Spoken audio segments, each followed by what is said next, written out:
With Lucky Land Slots, you can get lucky just about anywhere. Dearly beloved, we are gathered here today to... Has anyone seen the bride and groom? Sorry, we're here. We were getting lucky in the limo and we lost track of time.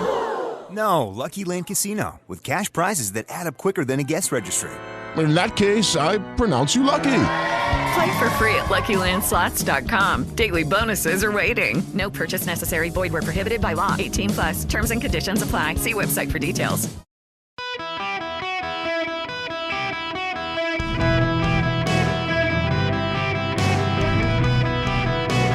Welcome to the Eric Erickson Show podcast, Hour 1. Hello, America. Welcome. It's Eric Erickson here across the nation. The phone number, 877-973-7425. Should you wish to be on the program, as always, delighted to have you. They don't know who did it. They have no idea. They say there's no DNA and no fingerprints, curiously, on the bag of cocaine found at the White House. I wonder who's...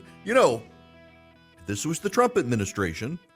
Any White House employee who went on television for any interview whatsoever about anything, the anchor would say, but first, can you confirm or deny that the cocaine was yours?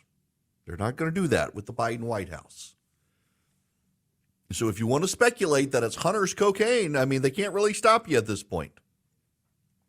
We're going to get to that. But I want to get to something else first.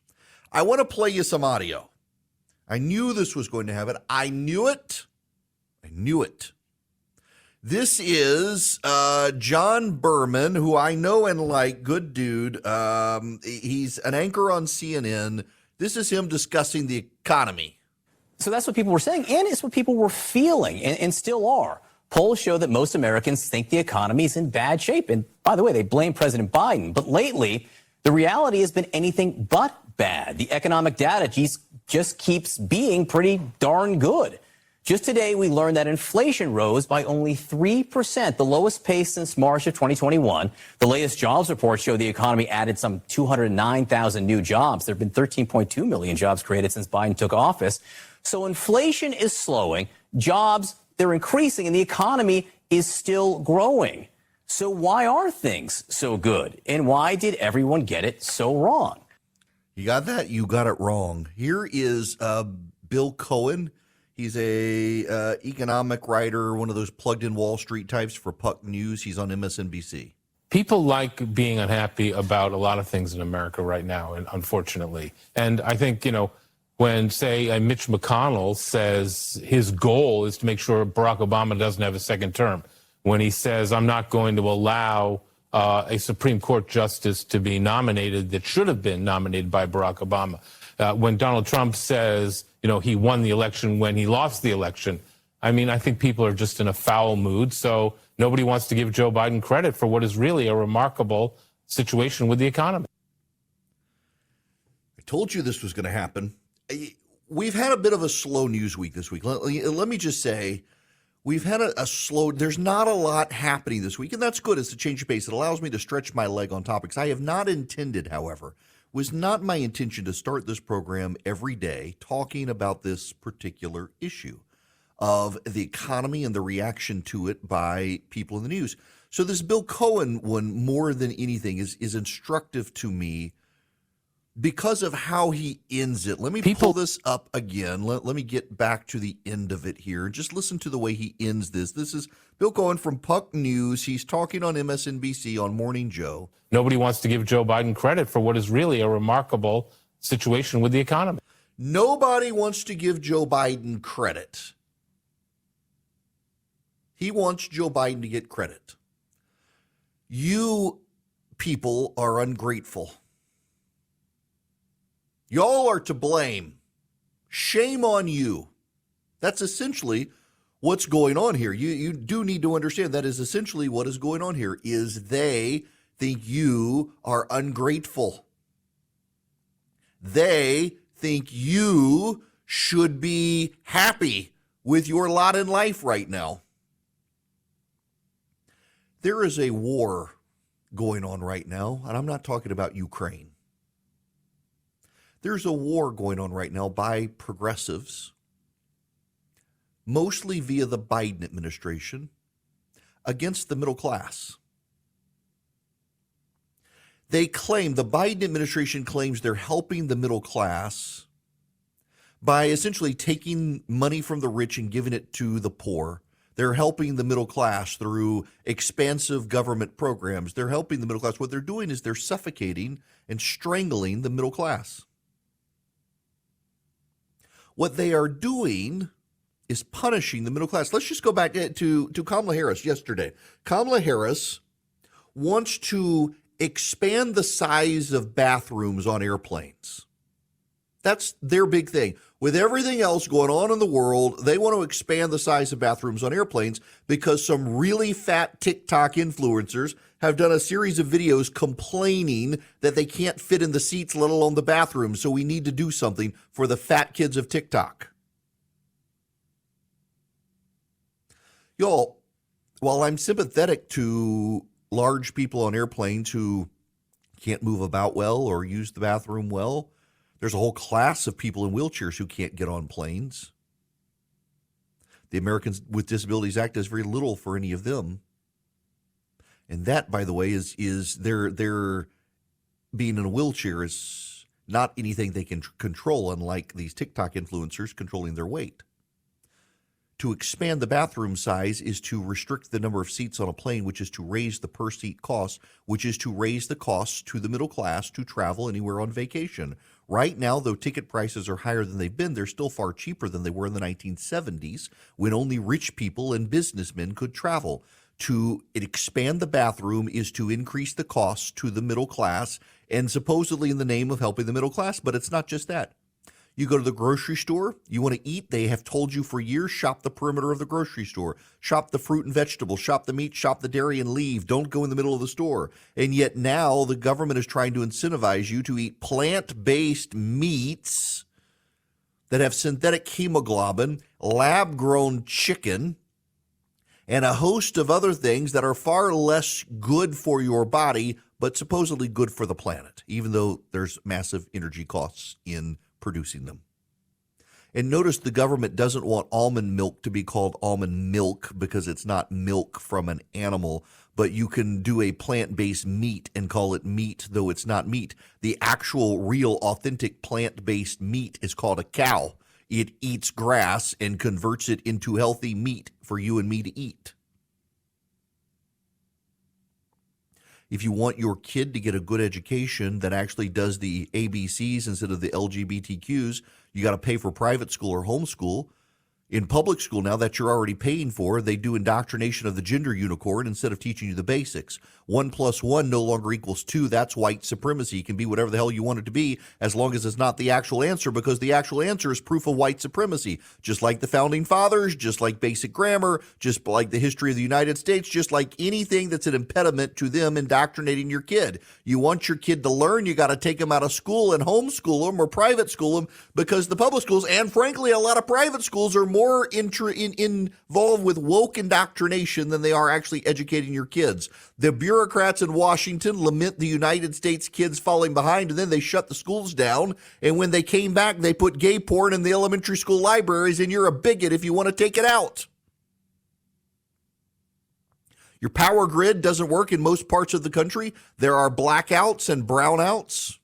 Do you know how environmentally destructive solar power and wind are? You know those windmills with their fiberglass turbines, they only last a few years. They don't actually offset their carbon footprint in most cases by the time they're put out to pasture, and then you got to bury them just so to avoid environmental contamination. To build the solar panels, you've got to pollute parts of Africa and kill off small Africans so that you can have solar power until a hailstorm comes, let alone the environmental erosion. Do you know down in South Georgia near me, a farmer was able to win multi-million-dollar lawsuit against a solar farm because the erosion caused by the solar panels was so bad, it polluted the farmer's farm.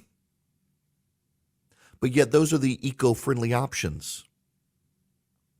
You want a large car? Get in line. A lot of people do. Good luck trying to find one. The used car prices are through the roof. The new car prices are impossible. The Biden administration, they don't want you to afford a plane ticket to go anywhere, and they want to put you in a battery-powered car that limits how far you can go to limit your carbon footprint so John Kerry can fly on a private plane. He, by the way, is testifying today denying that he owns a private plane or that his wife does, never mind that he flies them all the time. I guess they have NetJets, so they technically don't own one. They just summon one whenever they want one. But you, good luck, you can't even afford a plane ticket right now, and they want to make it worse. You can't afford the private education for your kids. You can't afford a car. You can't afford gas. You can't afford groceries, and they want you to be grateful for it. They can't believe you think the economy sucks. For them, old and childless and living in Washington, D.C., where they can commute, they think it's grand and glorious. They think you're a bad, ungrateful person for not thanking Joe Biden for screwing you out of your existence. And it's all part of the plan. You do need to understand this. All of these pieces together are part of a Democrat master plan. They do want to raise your costs of living. They do.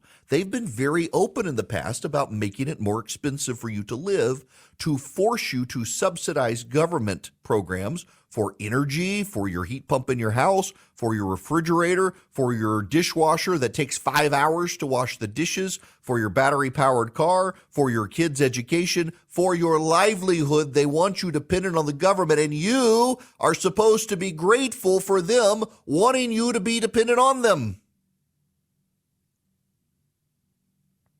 I try to limit my Bible references because some people say I talk about God too much on here, and I get it. But I find it notable. You know, God creates Adam and Eve. They're in the Garden of Eden. You know what he does? He says, y'all got to go to work. Y'all got to go to work. Puts them to work, tending the garden. Now, whether you believe it's a fairy tale, a fable, or real, it doesn't matter. It's just notable that as captured here, one of the chief commands of God is go to work. The left doesn't want you to go to work. They want you in a socialist utopia where you can go live your best life now with Joel Osteen. You don't have to do any work. It's not good for you. It's not good for your soul. They're disincentivizing you going to work. They're disincentivizing you going back to work. They're making it costly for you to go to work, to start a job, to start a business, to have a business, to get employees. They're making it super expensive. They want you on the government dime. They want you on the social safety welfare net, and they will punish you if you're an entrepreneur and try to get off the state welfare system. They want your kids dumbed down and indoctrinated so they can't compete with anyone. They don't even want you having kids. When your kids are at school, they're going to transition them and sterilize them without you knowing it if they can get their way, while showing them gay porn in kindergarten. And I'm not making that up. They literally are showing kindergartners explicit sexual pictures in comic books that are drawn to answer the questions of kids, and they found them in the elementary school library, not in the upper school library. And when you complain about it, they call you a book banner. This is all part of the progressive plan to corrupt the mind, stop you from procreating, and drive up your costs. So if you do have kids, you're going to be punished in order to save the planet. And God forbid you get a gas stove.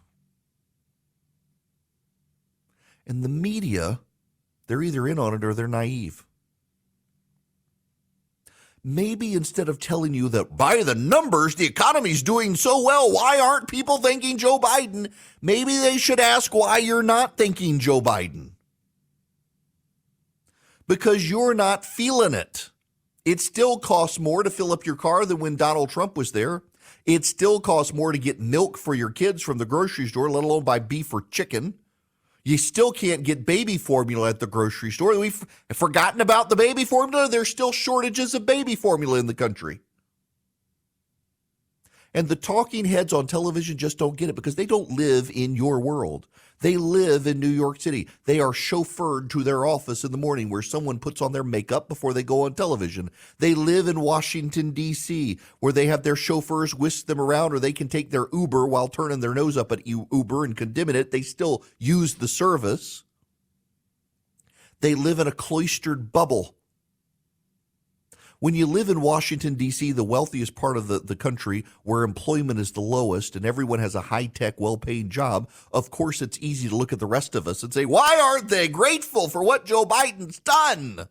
because we live in the real world, not the cloistered bubble of the Beltway or the Washington, New York, Acela corridor. We live where groceries are more expensive. Groceries we have less supply than we used to. Gas is more expensive. Cars are more expensive. Rent's more expensive. Mortgages are more expensive. And if you want your kid to get a good education, you got to pay for that too. Never mind, you're already paying for public school. They're not educating kids. They're indoctrinating kids. So all of our costs have gone up, and you people expect us to be grateful? No. We're ready to throw all the bums out. And when we do, you're still not going to understand what happened, because your life is really good where you live. You're just not living where most Americans live. Greetings and welcome. It is Eric Erickson here. The phone number 877-973-7425 should you wish to be on the program. Delighted to have you. I do want to give you one small bit of housekeeping. I will not be here tomorrow. Your prayers appreciated. My wife and I have not been out of town, away from our children, ever. Once in 2013, I had to go to London. But otherwise, if we travel anywhere, we travel with them. And we've never done babysitters. And we've decided they're old enough, and we're going to leave them for a few days. We're going to go to the North Georgia mountains without our kids. Are we insane? I mean, we haven't done this. And I know that it's common for some people, but just we actually really like our kids and love to hang out with them. But also, just my wife has never wanted babysitters and stuff. So here we go. We're going to do it. So I'm going to be gone tomorrow. We'll see if when we come back, my wife decides she's had enough of me for a weekend and we don't do it again. But I'm hoping this will be the first of many now that the kids are old enough. I'm just kind of excited. Y'all, as an aside, I got the hot tub from a company called Georgia Spa Company. If you're interested, I got a very nice one. We sat in that spa last night, my wife and kids and I, and it's like 10 o'clock, and we just sat there and talked. My son has the most eclectic taste in music. We were going from Johnny Cash to AC/DC to Beethoven, and he was the DJ, and we just had so much fun just hanging out together. It's fun to hang out with the family. My kids have just hilarious senses of humor. They're totally going to get canceled one day because of their sense of humor, but it was a ton of fun to hang out. And now to just take my wife to the mountains. I'm excited. Okay, I got to move on. I'm sure y'all don't care about that, but I do. The Eden Pure Thunderstorm 3-pack. I'm going to take one of these with me because we're staying in an Airbnb, and I don't know what it's going to be like. I keep it in my travel bag anyway, and it eliminates odors. If you've got dead animal smell in your house, I know people who have that. I did a while back. Or cooking odors, or smoke odors, or pet odors, you name it. The Eden Pure Thunderstorm will wipe out those odors, and you can get 3 of them for less than $200. So you can keep one upstairs, downstairs, your basement, or your RV, or your travel bag, wherever. They work. I use it for rental cars. I use it in hotel rooms. It's so small, I can hold it in my hand. I keep it in my travel bag. It doesn't take up a lot of space. EdenPureDeals.com. You put in Eric, E-R-I-C-K, as your discount code. You get 3 of them for less than $200. You're actually saving $200, and you get free shipping. The website again, EdenPureDeals.com. The discount code is just Eric, E-R-I-C-K. Put it on the front page of the website. Get 3 of them for less than $200. Start wiping out odors today. Highly portable, and it works. Hello there. Welcome. It's Eric Erickson here across the nation. The phone number, if you would like to be on the program today, 877-973-7425 across the nation. There's some polling out that we need. Now, I know that we some of you are frustrated about polling, but you you need to listen to this. You need to listen. But before we get to that, I want to get to Lewis. Welcome to the show, Lewis. How are you? Lewis? Eric. Hey. Hey, you talked about the economy, and I'm in the trucking industry, and we have not slowed down one bit. Last month, I had to go back to places, deadheaded back to places because it was the end of month inventory and they had to get the inventory out. Today, I'm going all the way out to Seattle to take hay cutters from New Holland, Pennsylvania. We're wide open. The fuel is about right about Texas is 309. Up in Iowa, it's about 331. The surcharge is about the same, but everything right now, I think these companies that are moving inventory, they're just going as business as usual. I don't think they're really paying attention to Biden at the moment versus when Trump got the nomination. Everybody just went back to, doing things as normal. But it's the everyday operations that allow the economy, I think, to continue moving versus the upset through the media trying to worry everybody. And there's still people wanting to hire. They just can't find nobody to work. Yeah, that's and the ones truth. that are working are covered up because there's nobody else to relieve them. Yeah. Yeah, that's a good point. There was a story the other day about landscapers are having a real hard time finding people, particularly in Louisiana and Texas because of the heat. But it's happening everywhere. We were getting the spa put in the back of our house and in our backyard. We had to have some landscaping done, which kind of one led to the other. We live on the downside of a hill. And we've gotten so much rain, there's just been a massive pile of erosion. And the hill behind our house is starting to erode, and it's pushing dirt down, and we needed to fix it, sculpt it out, put some rock in. And I got a couple of landscapers, and one of them was just up front that it would be months before they could do it because of a lack of workers. And then the one that wound up doing it was still delayed because of lack of workers and a lack of supplies and inventory, too, for the rocks and stuff. People continue to run into this. A buddy of mine runs a restaurant, and he said they're still having hard. They're paying $20 an hour, and they're given healthcare insurance, good healthcare insurance, and they're struggling to find workers and keep workers. People are really having a hard time finding employees, finding staff, jobs being filled. Supply issues are still. We're still an economy that wants to roar even more, and we can. And at the same time, in other industries, they're having a hard time because people can't buy their products. Prices have gone up so much due to inflation. People have stopped buying. It's kind of a remarkable conundrum. Whether it's a recession or not depends on which business you're in. Home builders, for example, are having a hard time right now because mortgages have gotten high. There's limited supply. Real property is expensive. And with mortgage rates up, people are having a hard time getting into it. It depends on which industry you're in. Now, I promise you, polling. I got to tell you, I have a listener. I assume he's still listening. Every time I say I'm going to talk about polling, I get the nastiest email from him. He does not want to listen to polling. It doesn't matter how much I explain why it's relevant.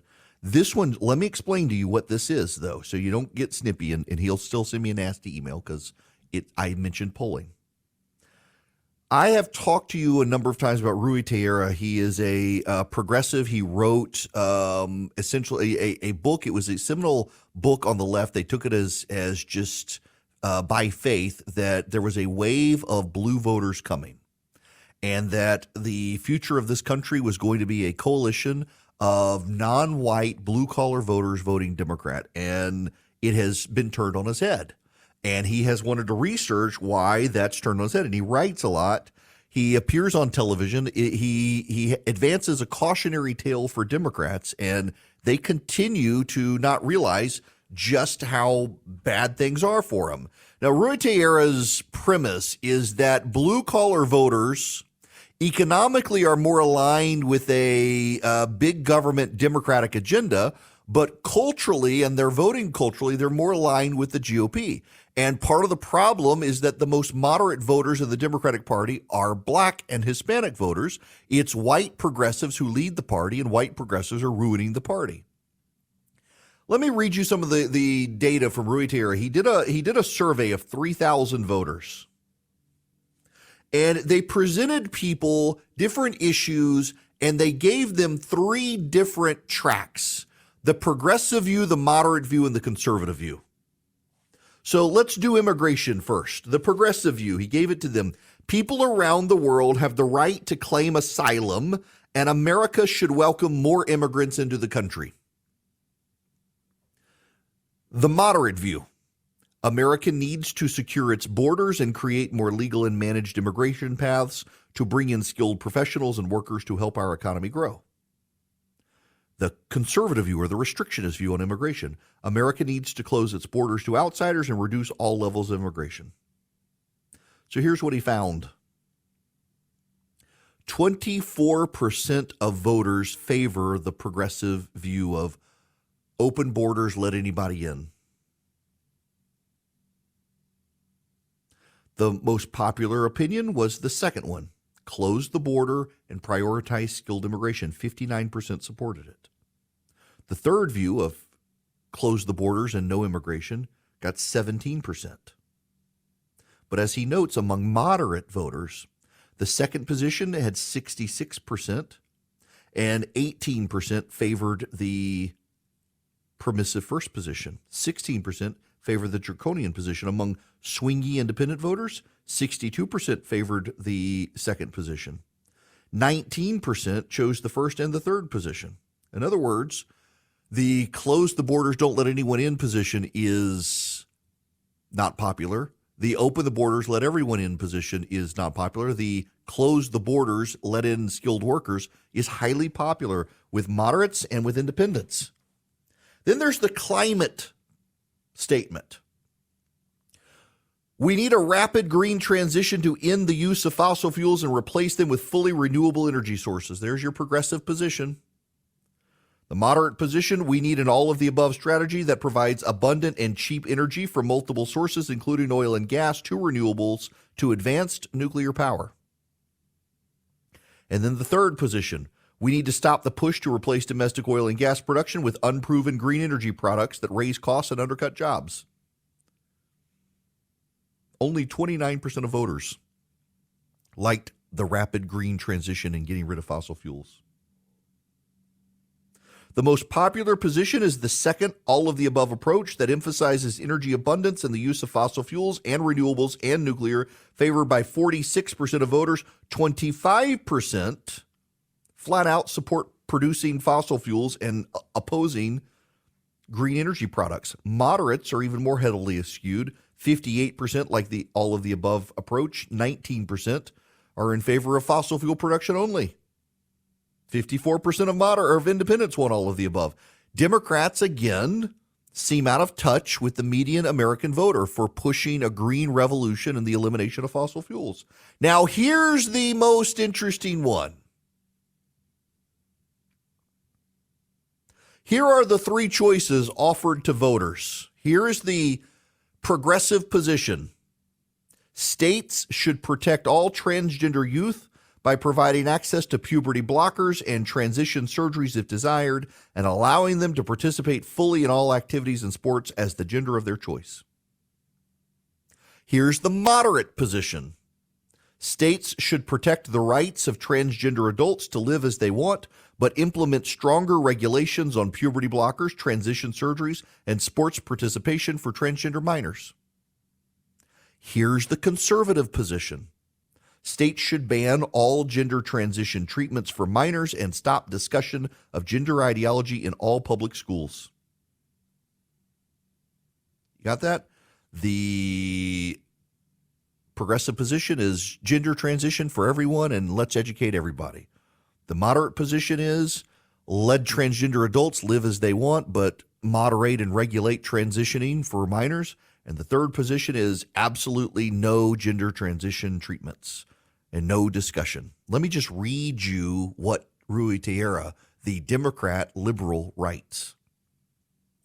The first position here, emphasizing availability of medical treatments for transgender children, euphemistically referred to as gender-affirming care, and sports participation dictated by gender self-identification, is unquestionably the default position of the Democratic Party. Indeed, to dissent in any way from this position in Democratic circles is enough to earn one the sobriquet of hateful bigot or worse. Yet only a quarter of voters endorsed the position. In fact, the most popular position of the three is the most draconian, that medical treatments for transgender children should be banned and discussion of gender ideology in public schools should be banned. 41% of voters, about a third of voters, support the second position, advocating regulation on puberty blockers and transition surgeries and sports participation of minors. Together, the latter two positions make 3-1 against the position of the Democratic Party. A mere 18% of moderate voters back the Democratic position. In contrast, 47% favor stronger regulation. 35% want it banned among moderates. Only 15% of independents are in favor of gender-affirming care. 42% and 43%, respectively, back the middle approach or the ban approach. More back the ban approach among independent voters. The rather unstartling unpopularity of Democratic positions in these areas and others' obvious distance from the views of the electoral center raised the question of whether these unpopular views came from. They came from very liberals. By the way, Gallup today has polling that shows 70% of Americans want bans on transgender athletes playing in the sports that are not of their biological identity. In other words, boys got to play with boys and girls got to play with girls. And if you're a transgender woman, you still have to play with the boys. And if you're a transgender man, you still have to play with the girls. He concludes here, and what is so striking here is that cultural leftism not only does not represent the views of most voters, it doesn't represent the views of vast segments of the very party, the Democratic Party, that's now identified with promulgating such cultural leftism. This is not how a big tent party should act. Many Democratic politicians appear to believe they can get away with indulging, if not promoting, such cultural leftism because Trump and the Republicans are so terrible. That is short-sighted. It is. You know, now this is the controversial part for me to say because I know how it triggers some of you when I say it. If the Republican Party picks anyone not named Trump for its 2024 presidential nomination, that person is going to have a field day with the cultural leftism of the Democrats. Even Donald Trump has a viable path to victory, but the others have such an easier path because of this stuff. Because Trump is very polarizing to the independent moderate voters who are looking for an alternative, who are begging the GOP to come up with someone else. You put someone else up, that person has the potential to woo black and Hispanic voters into the GOP at a higher rate, to turn suburban moms back to the GOP when they've drifted away because of Trump. The cultural leftism of the Democratic Party is out of step with Americans. And the Americans are just begging the GOP, please pick someone new to be your nominee so we can move on from the insanity. The question is, how insane are the Republicans? We'll find out. All right, we got to move on. Before we do, I got to tell you about Vision Computers. Vision Computers, they built my son his gaming PC. I'm starting because of the hot tub from Georgia Spa. Now I'm starting to see, weaving these advertisers together. I see my son at night in the hot tub. Otherwise, he's playing on his PC. I have not done tech support, y'all. I'm the tech support guy in the house. I fix everything in the house tech support except his gaming PC because he calls Vision Computers tech support and they walk him through it. And in a couple of cases, they've just remoted into his computer. They set up his email. They got him his Gmail account. They made sure I was okay with it first. They parental controls. They did a great job. Very happy with them. They can do this for you and your family or for your business. If you need a computer, they can build it for you, customize it for you. They can make it upgradable for you so you don't have to constantly buy a new computer box. They can also be your tech support. They will do all the tech support you need for your computer. So, for example, if you've got it for your business, your employees individually can call tech support at Vision Computer if they're having a problem with your computers, with their computer. And Vision will troubleshoot their printer, their email, you name it. They save you money and they keep your business uptime going because they keep your computers going. So they save you money. They give you a great computer that's expandable and upgradable that costs less than a lot of the uniform big box store ones. And then they give you their world-class tech support where they actually answer the phone. You can get it all by calling them anywhere nationwide, 404-COMPUTE, 404-COMPUTE, or just reach out to them at visioncomputers.com. But if you call them at 404-COMPUTE, ask about the Eric Erickson special, they'll cut you a great deal. You can't even find that one online. visioncomputers.com or 404-COMPUTE. Greetings, welcome. It is Eric Erickson here. The phone number is 877-973-7425 should you wish to be on the program. My producer says he hasn't heard a word I've been saying. So I'll never say anything nice about him again. Joe, you're going to be up next. Welcome. Hey, Eric, how you doing? Good. How are you? This morning on the news, I heard that the oldest brewery or brewing company in the United States is closing. I believe they're in Chicago. It's San Francisco. It's Anchor Brewing in San Francisco. They're blaming it on the pandemic. I'm so sick and tired of hearing that, man. Am I out of touch, or is that still a valid? No, I think so. I read the story too, and yeah, they were saying it was pandemic. I have a hard time believing it. So Anchor Beer, it's owned by a Japanese company now, and they tried to find a buyer, and no one wanted to buy it. And it has way more to do if you read underneath it. The reason they're blaming the pandemic is because of the societal outfall or fallout in San Francisco because of the pandemic. Nobody wants to live there. Nobody wants to move there. Nobody wants to buy a business there. And they say it's the pandemic when really it's because of the social choices made in San Francisco after the pandemic. Kind of sad. Never had Anchor Beer, but one of the oldest breweries in the country, oldest steam brewery. They started making it for the 49ers in 1849. They've been going ever since, and now they're going to go out of business because nobody wanted to buy a brewery in San Francisco. You know, this hour of the program is brought to you by First Liberty Building and Loan. And if you want to buy a business or build a business, build a building, buy a franchise, expand a franchise, buy out a business partner, that's the sort of deals they do. They want to help you. If you need $250,000 or more, reach out to them. FirstLibertyGA.com. FirstLibertyGA.com. When we come back, did you know Christopher Wray testified before the House yesterday? Poor old Ken Buck. He's a dear friend of mine. He just seemed appalled by a lot of what was happening on both sides in that hearing. We didn't really learn a lot new. Now, everybody's kind of spinning it as he made some major revelations. He really didn't. He did put some distance between himself and Merrick Garland, which I thought was notable. What was more notable, though, about the Christopher Wray hearing in Congress yesterday is not what Christopher Wray said. It wasn't the questions asked. It was what happened outside of the hearing. Oh, yeah. What happened outside of the hearing? And you haven't paid attention to a lot of that coverage, I bet, but it's actually far more illuminating than anything said inside the hearing. When we come back, I've got the receipts. I got the audio. I want to play it for you. Fascinating what happened outside of the hearing. Step into the world of power, loyalty, and luck. I'm gonna make him an offer he can't refuse. With family, cannolis, and spins mean everything. Now, you wanna get mixed up in the family business. Introducing The Godfather at ChumbaCasino.com. Test your luck in the shadowy world of The Godfather slot. Someday, I will call upon you to do a service for me. Play The Godfather now at ChumbaCasino.com. Welcome to the family. VGW Group. No purchase necessary. Void where prohibited by law. See terms and conditions. 18+.